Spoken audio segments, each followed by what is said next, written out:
If you've been watching the news lately, you know that there's been a lot of stories about changes in the real estate world. And I've had some friends, family members, and past clients reach out to me and ask what my thoughts were. And I sat down and really thought about how I run my business today and what changes I plan on making in the future. And as I think about it, in any business, there's always a few essential, timeless services that we provide to all of our clients. Let's go through them. So the first one is market expertise.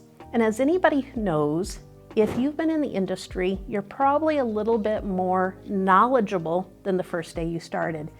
You just learn the ropes. In real estate, you learn about the neighborhoods, you learn about the different types of houses, you learn about the markets, you learn about the different types of loans, and most importantly, you learn about ways that you keep from screwing things up. And so that's the primary service that we're offering, is just our market expertise. The second thing that we offer are our negotiation skills. Whether you're a buyer or a seller, you're going to be negotiating against another party. And as a real estate agent, we offer fiduciary duties, which means that my job is to protect you as a client and help you negotiate the best results. Is that the highest price? Is it a preferred closing date? What about inspections and repairs? I want to know what's important to you, and we make sure that we negotiate the best transaction for you. The next thing is property values. Every couple of weeks, I have to sit back and recalibrate myself. I know what a 900 square foot ranch home sold for last year, but what's that selling for today? What's it selling for next month? What's going to happen if interest rates go up? What if interest rates go down? What if we find out there's layoffs in the community? How do you take all of this data out there and come out to a real analysis of what a property's worth? And does it mean anything if Zillow has it at this value and the assessed value has it at this value? So it's putting together that collective wisdom to determine a price for your home. Another thing that comes with experience is this extensive network. I often work with my clients and say, hey, don't worry about it, let me do it. Do we need to have the home professionally cleaned? I've got an amazing person. Do we need to have some mortar repair? No worries. We got 4 inches of snow. I got it. Do we need to have the deck stained? Do we need to have the refrigerator repaired? I have over the years developed this immense amount of networks. Part of that network is amazing lenders. Most people are going to be getting a loan on the house, and how do you know what loan is best for you? And are there some grants? Are there some first-time home buyers? So I have worked with an extensive amount of lenders in the area and like to match up the right lender to each buyer to guarantee that we have the best outcome there. Another thing is property search. It's pretty easy to just go out and hop on Zillow. But did you know that many times we are helping buyers find a house before it even comes on the market? And sometimes sellers, we're helping you sell your home before it comes on the market. Now, maybe that's the right thing for you, maybe it's not, but it's part of our extensive network. Marketing strategies. It used to be that you just put a sign in the yard, you put it on the MLS, and you prayed that it sold.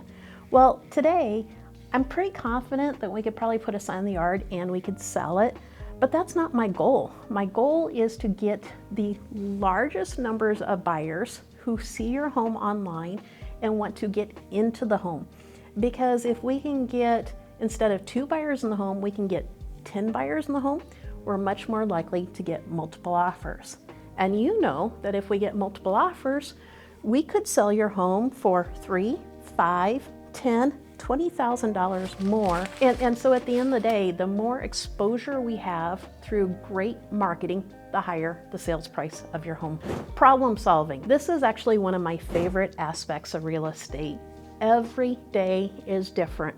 Every day there's a new problem to be solved. I'm running through transactions right now where my seller unfortunately passed away. And so now I'm working with the lawyers to figure out, how do we get the title transferred over? We still need to sell the house. Do we need to go through a 90-day probate? What happens if our buyers suddenly get married? What happens if we discover a roof leak? What happens if we find out somebody gets laid off? These are all things that happen every day, and we have to figure out a way of dealing with life and moving forward in the transaction. Emotional support. This is probably one of the more challenging roles as a real estate agent. People don't just buy houses, they have lives. They're getting married, they're getting divorced, they're having children. Sometimes there's some deaths. A lot of times we are acting as counselors and helping them, giving confidence in the choices they need to make. Okay, is this a house? It's a century farm. Do you want to keep it in your family? That's great. Or maybe you would love to keep it in your family, but there aren't any other children to inherit the farm. And can we pass it along to maybe another family member that will honor it and love it and cherish it as much as your family has? So our job is really to connect with you, develop that relationship so that we can give you advice and counseling to help you make the best decisions. At the end of the day, real estate, pretty much like any other business, it's a people business. The real estate agents that are going to do well are the ones who become involved in the community. They give back. They support each other. They know that it's not just a one and done. We're here to support you now and 3, 5, 10 years from now. That's why so many of my clients have become my friends.